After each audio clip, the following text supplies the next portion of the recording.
We had a number. We were not called by our names. We were called by our numbers.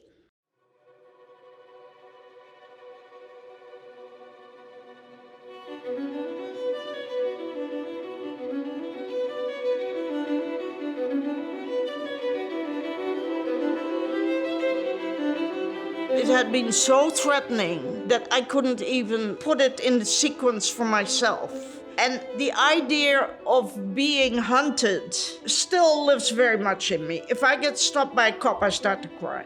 People who had gone through those experiences did not want to talk about them. We weren't looking back, we were just looking forward. It's important for us to keep learning about the Holocaust because every generation deserves to know and understand where we came from and what the Jews have been through. There's a famous Mark Twain quote that says, history doesn't repeat itself, it rhymes. And I think if we don't learn about the horrible things people can do, it will happen again, and anti-Semitism will grow even stronger. All my respect is to them, because being able to survive that without giving up is amazing. They are so brave, and I feel so good to be here and to tell everybody, hey, I'm here. They are the reason that I'm here. Your name, your reputation, those are your two assets. Hold on to both of them. A name is something given to a person, and a number is something given to an object. By replacing someone's name with a number, the Nazis were trying to get rid of history. So the Nazis were trying to get rid of the Jews' culture. A number can be dehumanizing because it's taking away your name and the value of who you are to some degree. The title Names Not Numbers means to me that instead of just giving someone a dehumanizing number, you're actually focusing on who they are, their personality, their potential in the future, and how you're going to carry out their story.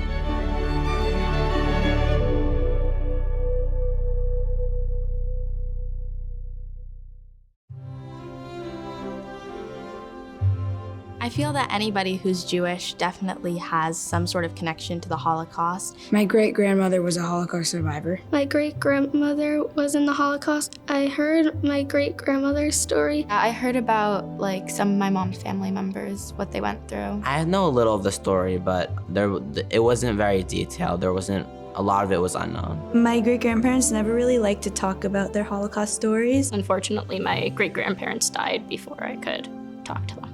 Names Not Numbers is an extraordinary program that we are blessed to have at Westchester Day School.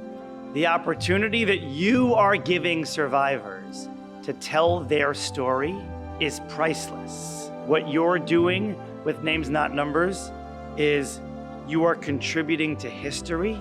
Every story from a survivor keeps the memory of the Holocaust alive.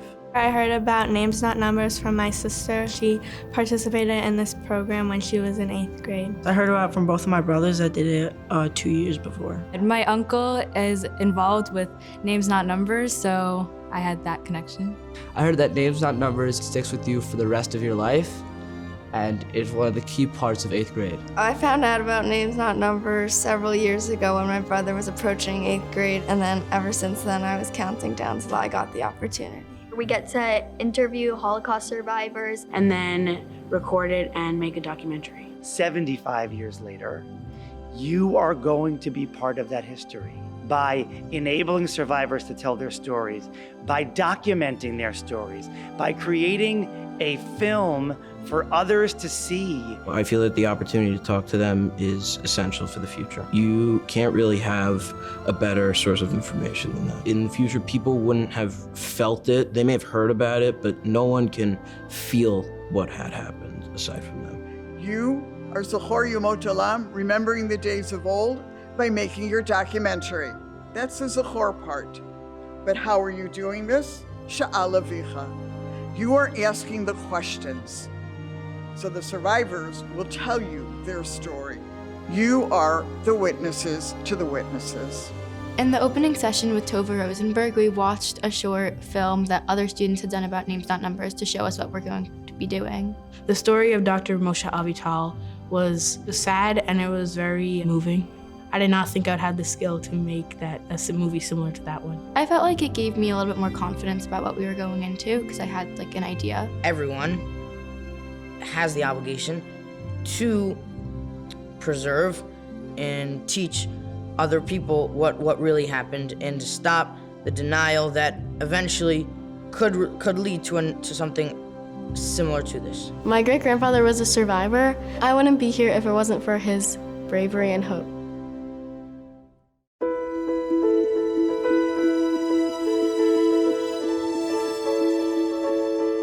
You're writing the questions, but you have to be ready to also ask additional questions the minute you hear something. A good interviewer would need to ask sub-questions, not just the questions that they had written down before the interview, because they need to keep the conversation flowing. They might say stuff that you didn't expect, so you have to be ready with other ideas to try to expand on what they're saying. The more prepared you are, the more able you will be to go a little bit off script and follow up with questions that you need to. To write a good question, you don't want to ask a yes or no question, and you want it to be something that they can give more than one word of an answer.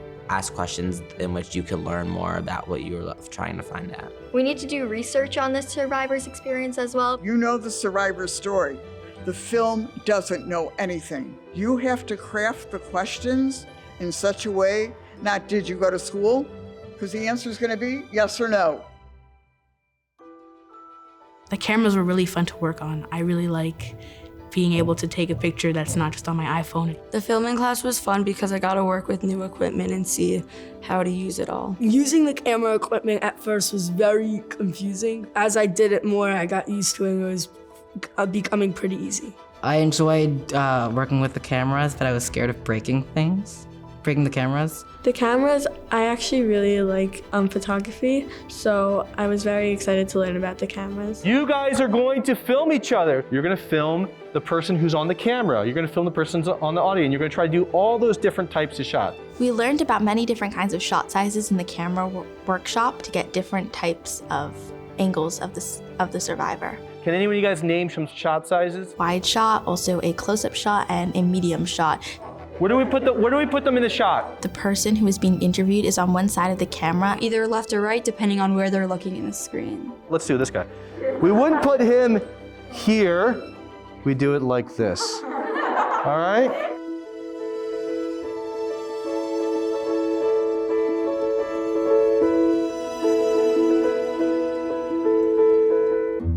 I definitely remember going over the story many times and just trying to learn about him, not just prepare questions, because what happens if you want to ask another question, you don't want to just read off a list, you want to actually get involved in a conversation. I went over the questions and the story so I could fully understand and try to add on things I needed to during the interview. I prepared for today by practicing questions and reading Mr. Jerushim's bio. We, together as a group, made a list of questions in chronological order, and then we each separated the questions into the 10s before the war, during the war, and the end of the war. We each chose what part of the story we wanted to tell, and we chose questions based off of what part of the story we were telling or asking. We had classes with Mrs. Ravel, and she taught us about the conditions that the Jews went through during the war. The classes with Mrs. Ravel helped me prepare to create questions for my survivor. We highlighted important information, then from there we wrote questions. To prepare, I'm just telling myself that this is so important, but really to just think of it as a conversation. It's just so important that I get this information, but I also shouldn't be nervous. I'm nervous about learning about my Jewish identity even further and my Jewish history. I'm most afraid and nervous that history will become really heartbreaking and sad, and yeah, it'll just be too much.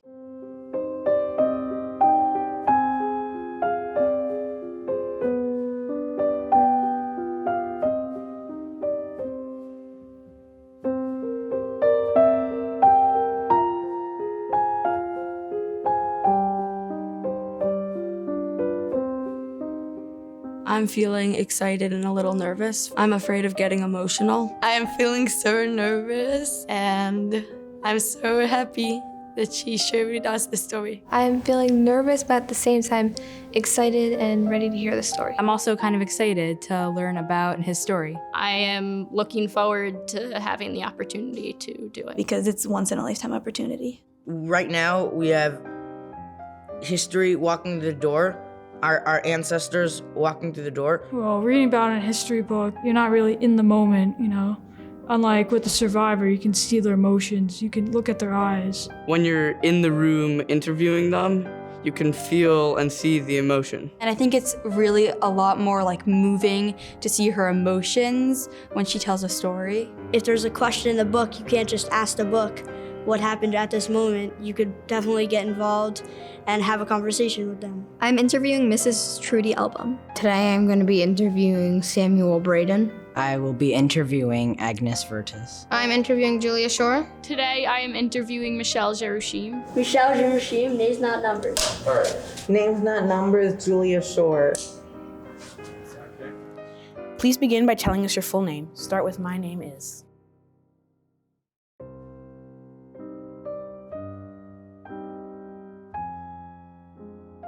My name is Sam Braden. I was born in Poland, May 1st, 1929. My name is Trudy Album. I was born in 1929. Czechoslovakia, then it became Hungary when I started school, and now it's Slovakia. My name on my birth certificate is Betty Julia Enzel. I was born in Amsterdam, the Netherlands. 4/4/37. My name is Michel Jerushim. I was born in Paris, France on April 4, 1937. Agnes Margaret Vertis. I was born in Budapest, Hungary, September 4, 1940.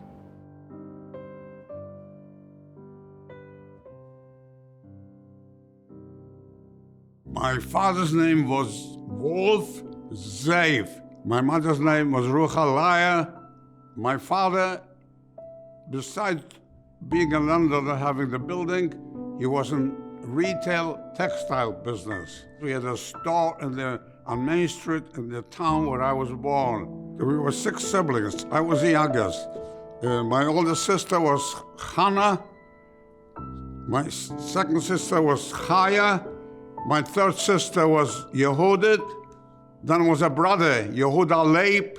And there was another sister, Rivka. And then was me, Shmuel. Family for the world, I come from an observant family. My mother's name was Irene Muller, and my father's name was Gershon Engel. My siblings, I had a sister, Hetty, and then I had another sister, Ilse. My father had a shoe store. His brother was his partner, shoes and work clothes. And my mother was a homemaker. My mother's name was Rosemarie Schink, Schink. She was a German Lutheran. And my father, or so he thought he was, but he wasn't, was Judah Enzel, also a man from Amsterdam, a Jewish man. But my real father was Willem Weinberg. In the war, my mother thought it was safer to call me after her, which was Schink, because Enzel was a known Jewish name and Schink was not. My siblings are my older sister. Her name is Alice, which is French for Alice. And my brother Simon, which is French for Simon. My mother's name was Sonia, and my father's name was Wolf Samuel. My father was a watchmaker. My mother was what we nowadays call a housewife. My parents were not religious. They were Jewish, of course, but to my best recollection, they did not celebrate or observe Shabbat. Well, my childhood home was an apartment, and I was there only till I was 5 years old. I had 2 siblings. One was only 2 years younger than I. My parents were Armin and Irene Katz. My father ran a very large export-import business, which ran with his mother, and his parents had it before him. And my mother, when I was born, was just a mother. We were very wealthy Jews. There was a maid for the house, and there was a nanny for me. Shabbat was a very wonderful time. We always had people, guests. These people must have told my father that the women, mothers with young children, are the first whom they put into the gas chambers. So I guess that's why he decided that everybody in the family should be at a different place hiding at the time when the Nazis come, because then somebody will survive. I remember distinctly, when I was a child, they were constantly marching through the streets, yelling, "Jews, we don't want you in Poland. Jews, you go to Palestine. Don't shop in the Jewish establishment, because if you shop in the Jewish establishment, you're a traitor of Poland. Jewish children were not allowed in class. We had to be out in the backyard where the children were taught religion. Now, when the class was over, the children would come, run out, and call us all derogatory names, including beating us up. The teachers and the principals saw exactly what was going on, but they turned the other cheek and made believe they didn't see what was happening.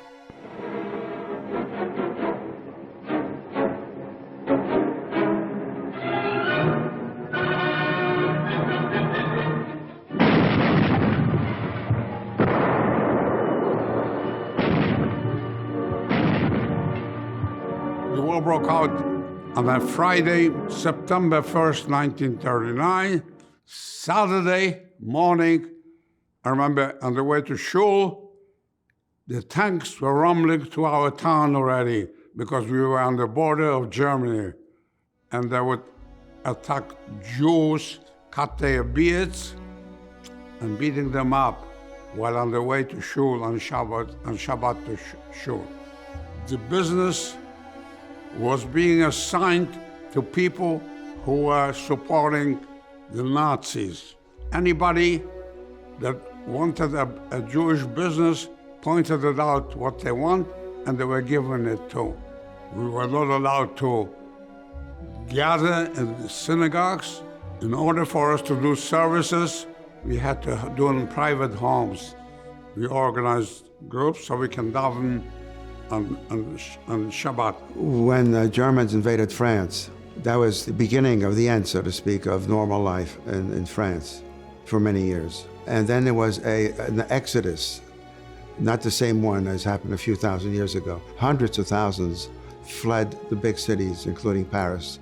But I was 3 years old at that time, and I don't remember much about it, well, anything about it, except what I have read about it. Millions of people on the road trying to escape the German army, and they were coming from all parts of France, the northern part of France, as well as countries to the north, like Belgium. The situation stabilized, and everybody went back home, but that was just until the Germans started making raids and arresting people. They were arrested during night raids. Obviously, my family and I escaped the main raid. Otherwise, I wouldn't be here. The day before that raid was scheduled, that she had an appointment with a dentist who had been told about this raid by a French policeman who was probably going to participate in that raid. But when you have a personal relationship, it's different. So he had a relationship with the dentist, and the dentist had a relationship with my mother. And he told her, something's going to happen tomorrow night. And so that night, all of us, 5 of us, slept in the home of a cleaning lady that my mother used. And that raid did take place. And on that particular raid, there were over 13,000 French Parisians who were arrested, of which about 3,000 or 4,000 were children. They did not make exceptions for children. My stepfather, in 1941, he was fired for being Jewish because they had their, I believe it was the Wannsee Conference, where they decided who is a Jew. Since there were intermarriages in Germany, what to do with the children? Take the children from a Christian mother and kill them? They could make up their mind. So it had not been settled yet. And I fell in that category. My mother was not Jewish, my father was, or who they thought was my father. But this all changed after they had emptied the Netherlands of Jews. 85% of the Dutch were killed, Dutch Jews were killed. My grandfather, he was in an old people's home in the center of Amsterdam on a canal. And they came and raided the whole shebang and everybody went to Auschwitz. But my grandfather jumped in the moat because he couldn't swim and he was hoping to drown, I take it. But they fished him out. And then they sent him to the punitive part of Auschwitz, was Monowitz, where they tortured them for a week and then they killed them, or then they died. Life began to change when they took my father for slave labor. They were taking them on a train towards the east. He figured, this is no good. I don't want to go where the fighting is going on. He figured, the east was Russia and Ukraine. So he was looking out the window and he was trying to find a place where he could jump from the train. And he found a wheat field, and the wheat was pretty high.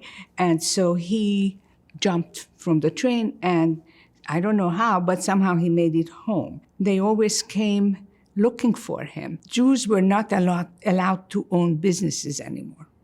In order to have the money from the business and to keep it up, my father found a non-Jewish woman, and she ostensibly took over the business, and my father directed what should be going on there, and nobody knew that he was still the head of the business. And that's how we lived. We heard news they were gathering the Jews. We heard about Kristallnacht, the yellow star we started wearing when Germany invaded our small town. First thing they did, they took away our radios, so people had no communication with the outside world. We had to turn in our jewelry. My parents had jewelry, fur coats. I had a bicycle. I had to turn that in. I had a gold necklace. Most of my friends continued to be nice, but then there were some friends who turned away from me and stopped talking to me. We were taken to a ghetto. The name of my ghetto where I was called Not Numbers. The parents set up like homeschooling for the young children, and all the young people, we were taken to a farm during the day, and we worked on a farm.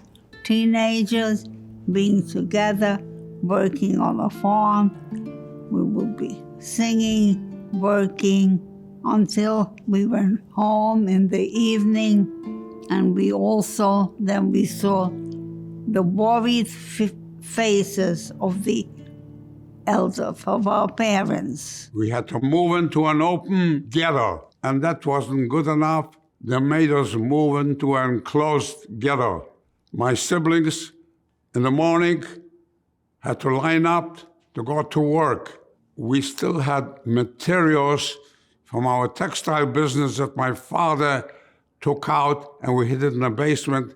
And then while in the ghetto, we used to take out pieces of goods and bring it out to the non-Jewish tailors. I, as a child, could do the job because at 10 we had to wear a white armband, the Blue Star of David. I, as 10, I did not wear it. I took chances. But at the same time, I could not run to the streets where I lived that the kids would recognize me as a Jewish kid. I had to run to different streets. We exchanged the materials for food or money, and we managed somehow in the ghetto to survive. After the raid, we did not stay in Paris. Through people that my mother knew, basic tradespeople, people who owned stores, we hid in their back rooms, their storerooms, until we were introduced by one of my mother's contacts to a Protestant family who lived in Paris. And they were part of a network of Gentiles who were part of a network who rescued children mostly. So that family connected us with other people who took my siblings and me to the homes of Catholics in Normandy, much less occupied, much fewer Germans around. Each of my siblings were in a separate place. If somehow we had been discovered and we were all together, we would have all been sent to a concentration camp. So it was safer for us to be separated. My siblings were not far from one another in a very rural place where it would be very unlikely to be policemen, French policemen, or Germans for that matter. I was sent to a relatively small town, not very close from where they were, but also in Normandy. My mother decided she had gone through World War I in Germany, and her mother had a farm. So she figured when the Germans invaded the Netherlands, we better go to the country. What the Germans always did was at night knock at the door, then the door would be opened, and they would go to the bedroom of the child, put 2 guns to the head, and ask, in which cupboard is your papa? And I think a lot of Dutch children would say, in that cupboard, right? But I was never normal, so I said, ich habe hier gar kein Papa. I have no papa. I live here alone with my mother. Time and time and time again, I said this. Don't ask me how or, I have no clue. I couldn't do it today, but as a 5, 6, 7, 8-year-old, I did it once a week because they came once a week because they know my mother was bad news for the German Nazis. She was, you know, she slept with bags of revolvers for the underground. She worked together with 9 Dutch men, neither of whom had anything to gain from helping Jews or blowing away German Nazis. But they did it anyway. In the name of humanity, freedom, you tell me, I don't know. 2 didn't make it. They were caught.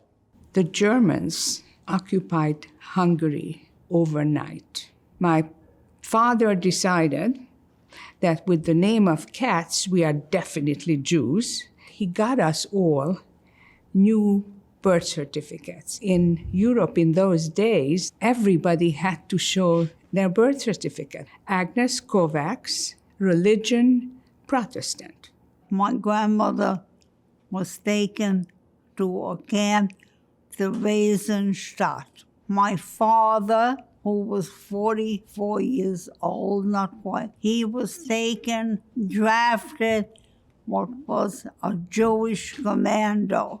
He was taken away, and all the young men, and I never saw my father after that. My mother and my sister Susanna and I were down in a village called Kiskörös because we had relatives who had vineyards there. The law came down that every Jew has to wear a yellow star outside on an outside garment, and you couldn't go out without it.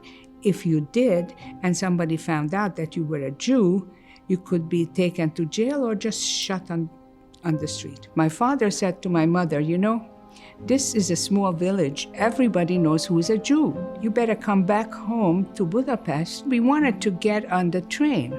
My father picked me up and covered the yellow star with me. My mother picked up Susanna and covered her yellow star with Susanna.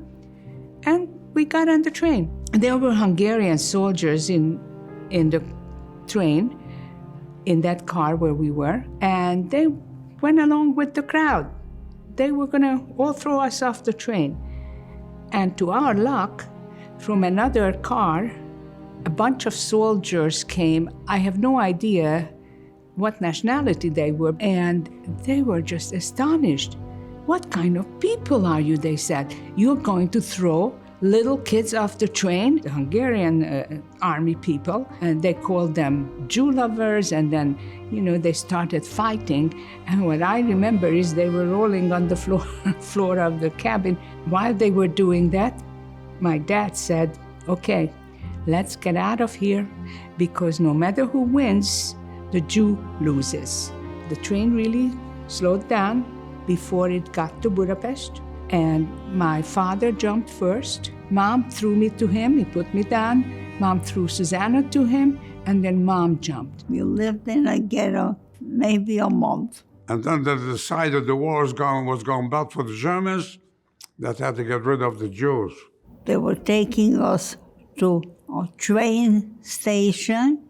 They pushed in as many people as they could into the open cattle cars. There was no place to sit down, there was no place to fall down, because there was no room. But naturally, I wanted to stay next to my mother and my two sisters and the rest of my family and friends. Supposed to be like an hour and a half, 2 hours. It took them 8 hours to drag us around. It was frightening. There was very little air. There was just a small window, couple of windows. The heat was burning. You could barely breathe. We went on the train maybe a day, maybe 2 days. It felt like an eternity. We arrived and we saw on the buildings the name Oświęcim in Polish and Auschwitz in German. And then we already realized where we were and what the situation was.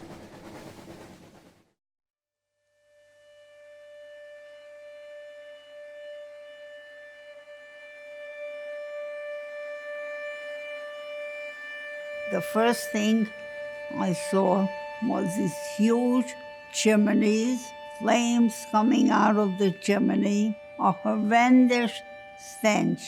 They forcibly made us get out of the cattle cars under gunpoint and under German shepherds jumping at us and barking at us. When we got off the train, we had to stand in line. Female and male separately.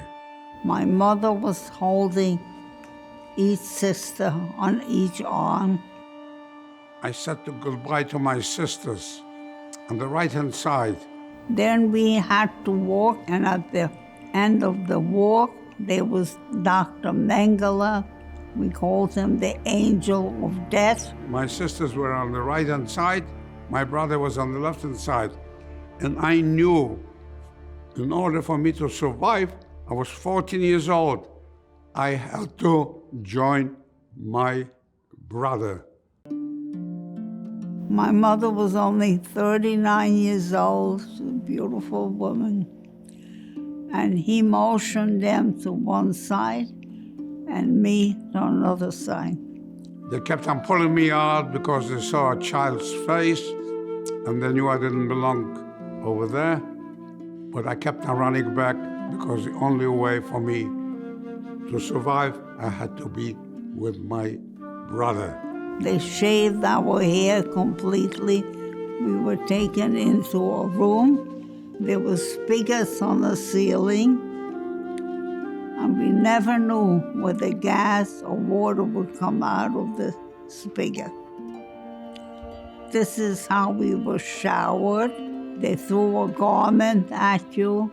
We went to, we were allowed to go in the corner where they had piles of shoes. We could pick a pair of shoes that were fairly comfortable because they needed our labor. We had to line up in Birkenau in order to be tattooed. They tattooed us. I received a tattoo. I had a number 817291. I have a number at 14. This was my number, 134-263. My brother's number, 134-265, because somebody came in between me and my brother. So we were tattooed. We had the numbers. We were not called by our names. We were called by our numbers. And if we don't answer the number, we were severely beaten or punished. But this was our name till the end of the war. I don't have the number on my arm anymore. What's in my heart.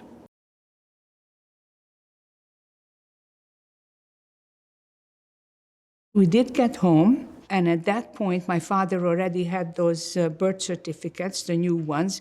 My parents taught me all the little prayers that a Protestant girl of my age should know. One day, a lady came, and she picked up my sister, who didn't talk yet.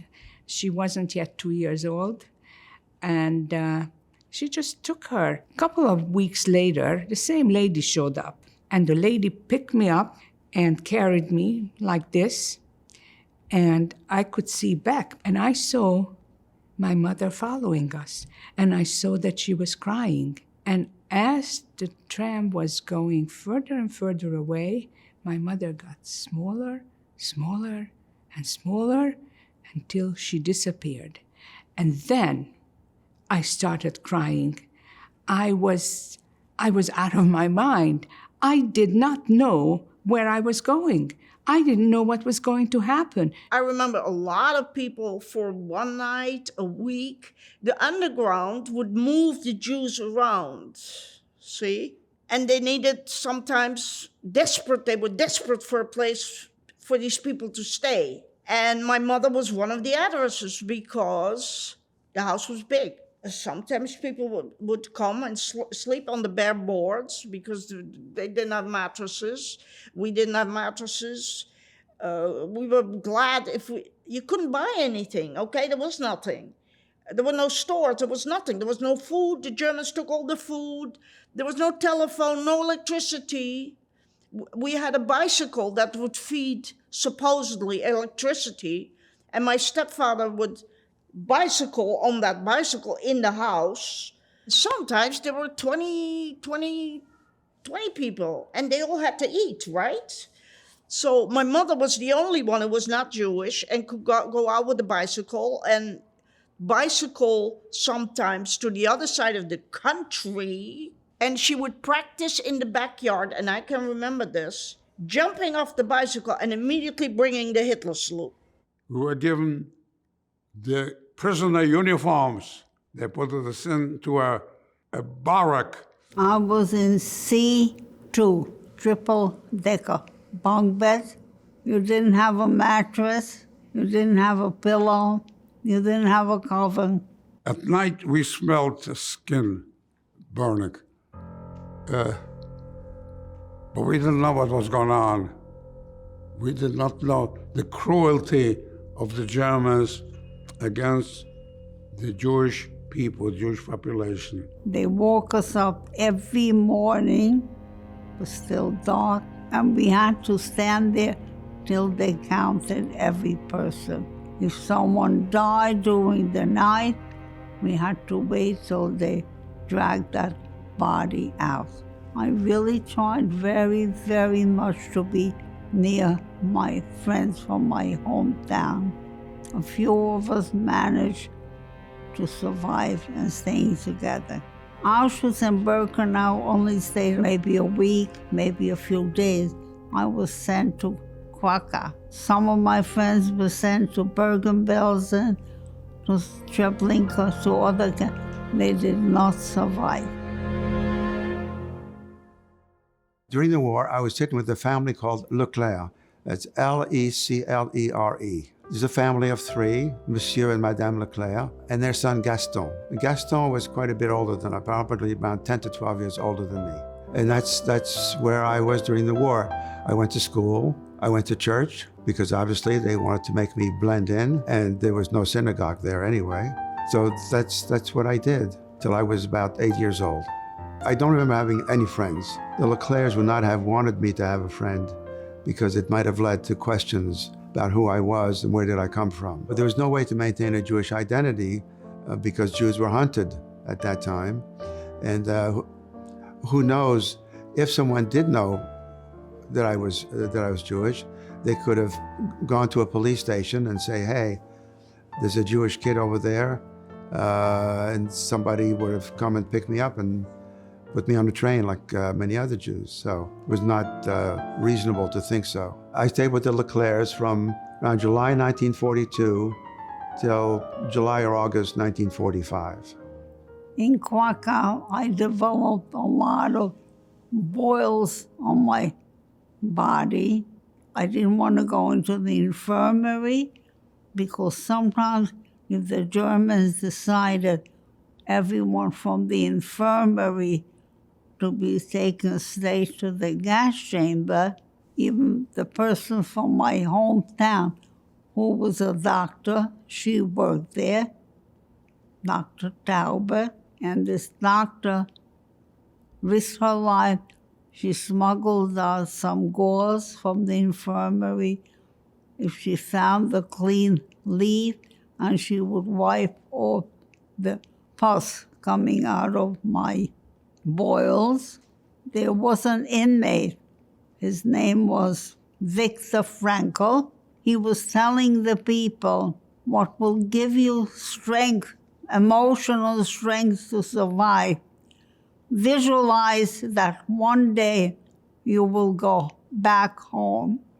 I visualize that somewhere my family is living under the same condition and they'll survive. But of course it wasn't so. But it gave me some strength. After 5 weeks, they asked if anybody knew tailoring. My brother, and he had an idea about tailoring, and I knew in order for me to survive, I have to go with my brother. They knew I couldn't be a tailor at 14, but I managed to get through. Finally, they marched us into the main camp where you could see the arch heading, Arbeit macht frei. And then they located us into a building, number 1. And that was the tailor shop over there. There was a man from Belgium. His name was Schielese Fuchs. And I reminded him of his son. His son was my age, and he was being taken away in Auschwitz and being destroyed. And because of him, I survived the tailor shop, because I didn't know no tailoring or anything else. They put me on a sewing machine, and they kept on teaching me how to thread the machine and how to run the machine. The SS used to come in for inspections. The SS didn't know what was going on, whether it was sewing or not, and they let me go, and I survived. They made us march out of Auschwitz. A lot of people did not march out, they hid out in Auschwitz, and 10 days later, the Russians approached Auschwitz, and they were liberated in Auschwitz. And we were brought into Gleiwitz after 3 or 4 days of marching in the cold, where open cattle cars were waiting for us, open. It was a concentration camp named Sachsenhausen. We arrived there after 2 days, 2 weeks. The Russians were closing in on the concentration camp Sachsenhausen. They pulled us out, loaded us into open cattle cars, and shipped us in deep into a concentration camp, Bergen-Belsen. We saw bodies piled up to the ceiling, We arrived and we knew we're not going to last too long over there. I was sent to a place called Wiesenau. Now the winters were very severe. I was so lucky.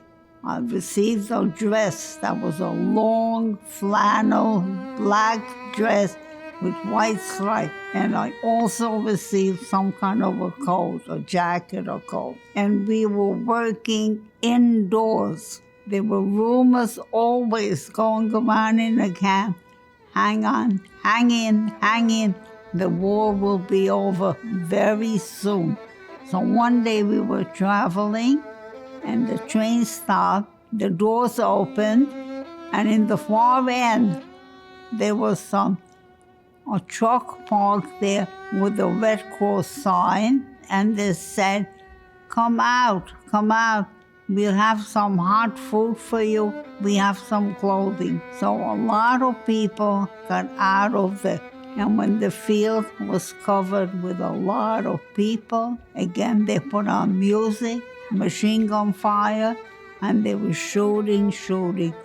They wanted to kill a lot of more people. Whoever could get back to the car who was well enough, they dragged the person who was hurt back into the car, that cattle car. And then we were traveling back to Wiesenau. My father went to university, and there he made a very good friend who eventually became a colonel in the Hungarian army, not a Nazi. He used to come every week just to bring us some food that he could find on the black markets. He came in his uniform. Nobody stopped him. He had an army car. You know, he used to bring even chocolate. We had to share it with the other 8 kids who were there, whom this lady was taking care of. My father's friend said, I came for the children because you have no roof over your head, and I'm going to take them. And she said, oh no, nobody takes these children because I promised the parents that I will never give them to anybody except to them. So she came with us. My sister and I, we were taken to the place where my mother was hiding. My mother took the train one day to Amsterdam for some, who the hell knows, with my stepfather. My stepfather got very good false papers. And he had blue eyes, and the hair had been blonde. And then she comes out of the train, and in front of her is a Dutch or German soldier with one leg. And my mother, who is hopeless, blurts out, good thing they shot off his leg. They should have shot off the other leg too. Okay, that was not possible then. So 15 minutes later, she's picked up. They arrest her, they put her in a cell. My mother has claustrophobia, so she goes insane. And then they say, yeah, you're going to be taken to the SD. You didn't want to go to the SD because very few people came back from going to the SD. And then they shine bright lights in her face, which is supposed to disorient her. And they ask questions. Why are you, as a German woman, not in the Bund, the German female gathering thing? And my mother says, oh, I'm an artist. I'm so busy with my art. Yeah, my mother didn't know who Rembrandt was, you know. I have no time for these things. Okay, next question, etc., etc. And then, miraculously, they let her go. They probably wanted to see who else comes to the house. But nobody came to the house because the underground had gotten all the Jews away. We couldn't stay with Mom because it was a very small apartment. They found a place for us, 100 children in that house, plus the adults who were taking care of us. Every single day, either the Arrow Cross or the SS came to look for Jewish children. So we are in front of these guys, and they're very nasty.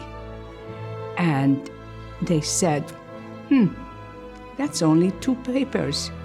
For these 2 Aryan kids, we want everybody's papers.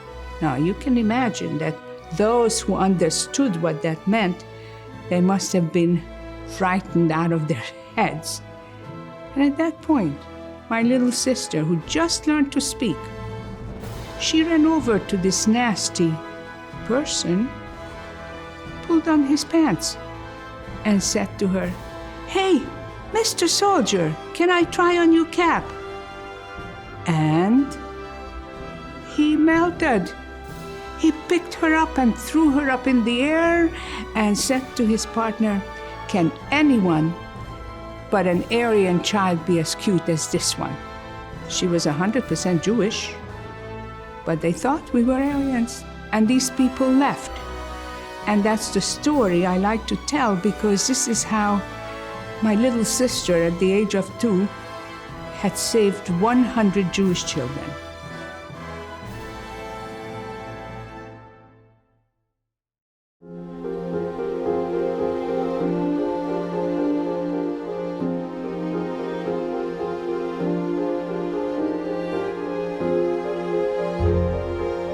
When the tanks came into the camp, telling us that we are liberated, we thought it was a setup. We didn't think it was real. We heard a lot of sound of war. There were soldiers parked there in a uniform. None of us recognized. There was a flank of Canadians on the way to Berlin, and then they were told, go back and liberate Amsterdam and surroundings. And I was in school, and in come 3 guys, but they didn't have the boots, the German boots. They were Canadians. And they set up a tripod, like so, and started cooking soup. Now, I haven't had a decent meal for 2 years, right? I knew the war was over when the Allies, specifically Canadian troops, entered the town where I was living. I was liberated by the British. They took us out from a camp, children, to be washed up and cleaned up and show the liberators that we are in good shape. They took us to a department store. In the department store, we can pick 2 pieces of everything. They were the American Army. We are liberated, and we can go home.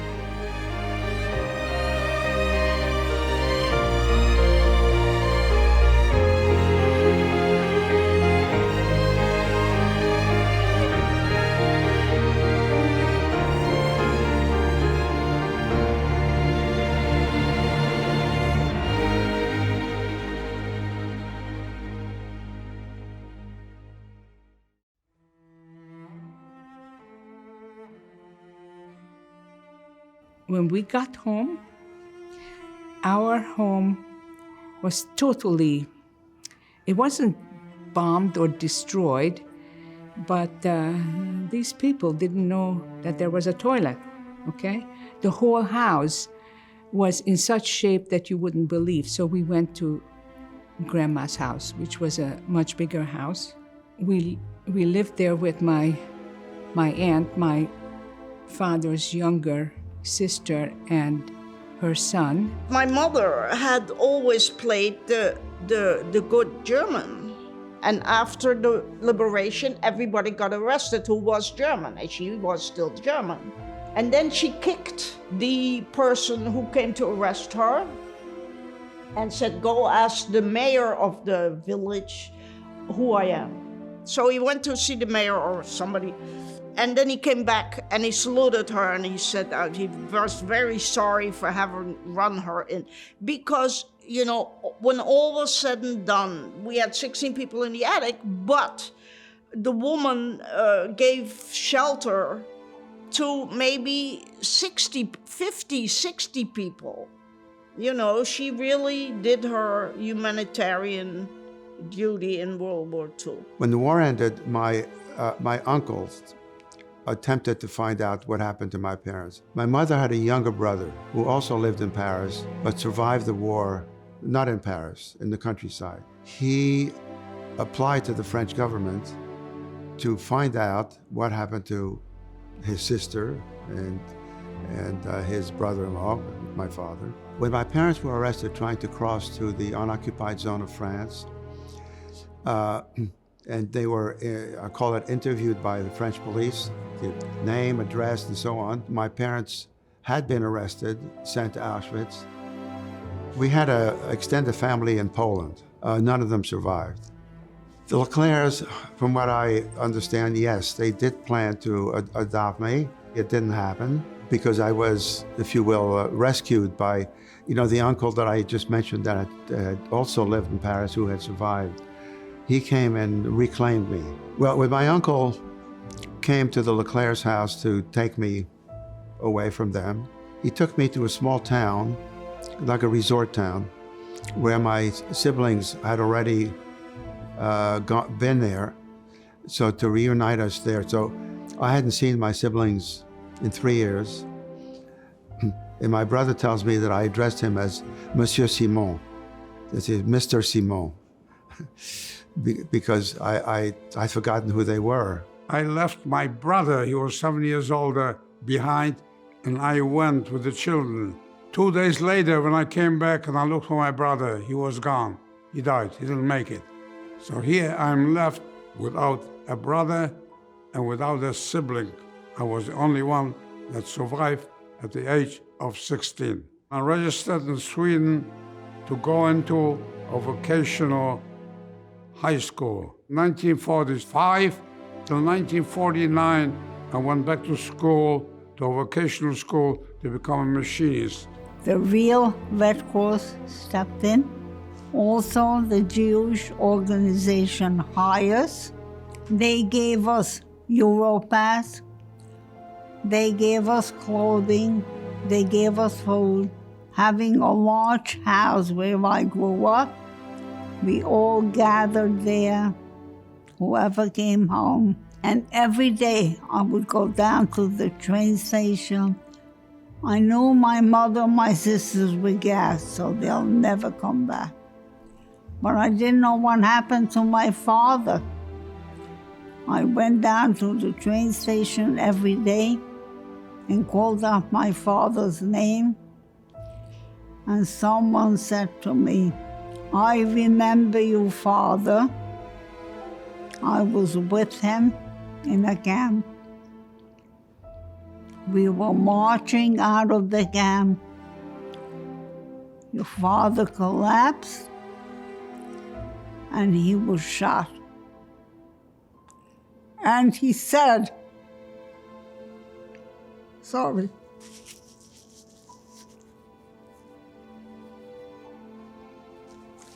it was the second Seder. The date was second Seder in the Jewish calendar. I did not live, neither did my siblings live with our uncle.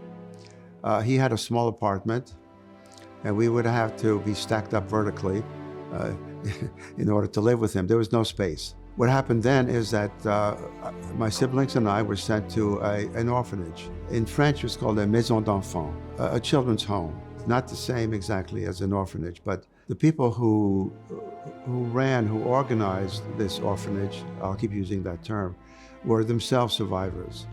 So it was not a standard orphanage. In those children's homes where I learned Hebrew, not very well, but that's where we recovered Jewish identities, because all of the children that were there were Jews, and all the elders who were there were Jews, and they felt it was their duty to reintroduce us to Judaism. If you will, we became Jews again at that point.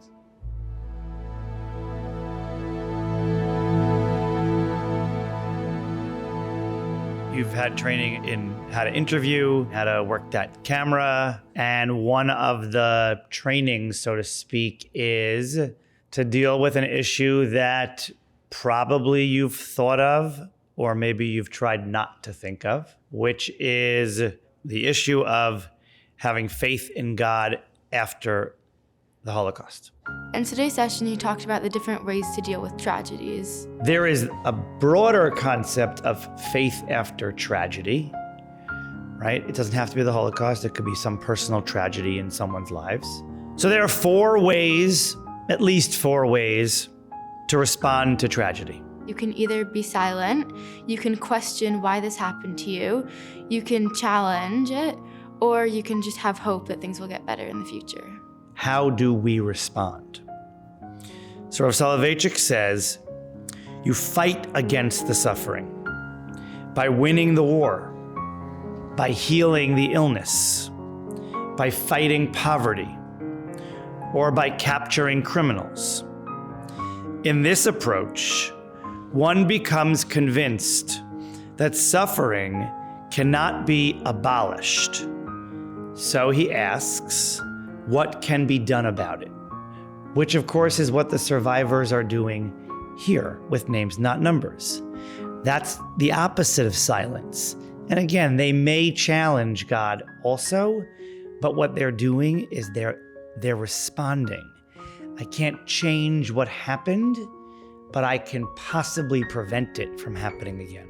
Many of them may have been silent at one point in their lives. Many of them may have challenged God at one point in their lives. Many of them may have had hope in their lives. Certainly they have action. By participating in Names Not Numbers, it definitely strengthened my connection to Hashem. I have a stronger faith in God because I saw that even though so many bad things happened during the Holocaust, the Jews still survived and we are still growing and strong. And no one can tell any other person which response they should have.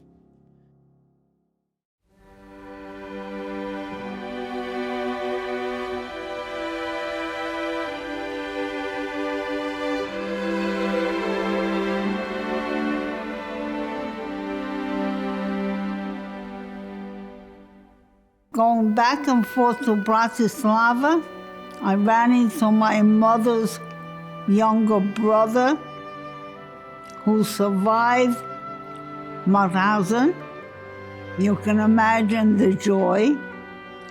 And I lived with him there, and he knew my aunt and uncle's address. Somehow he found it in America. We had a relative in Brooklyn, New York. My mother's oldest brother, his name was Sam, and they felt it was best for us to come to America. The minute I graduated school, I wrote to my aunt a letter and told them that I'm ready to come to the United States.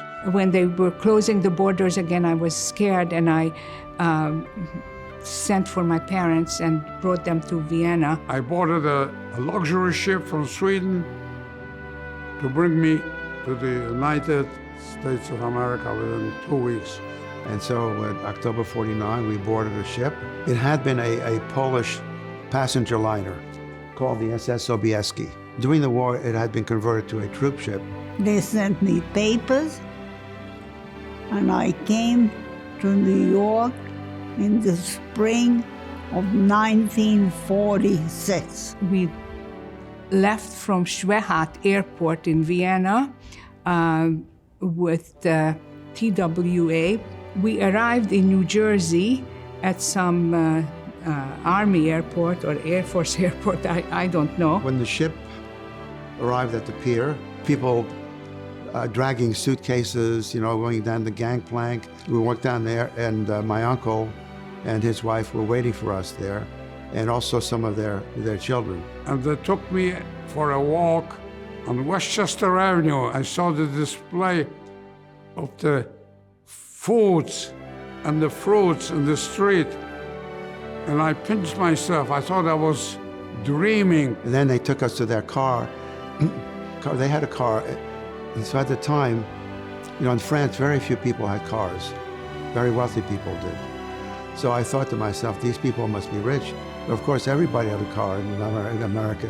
So I didn't know that. And they drove us to their house in Brooklyn, New York. That was my introduction to America.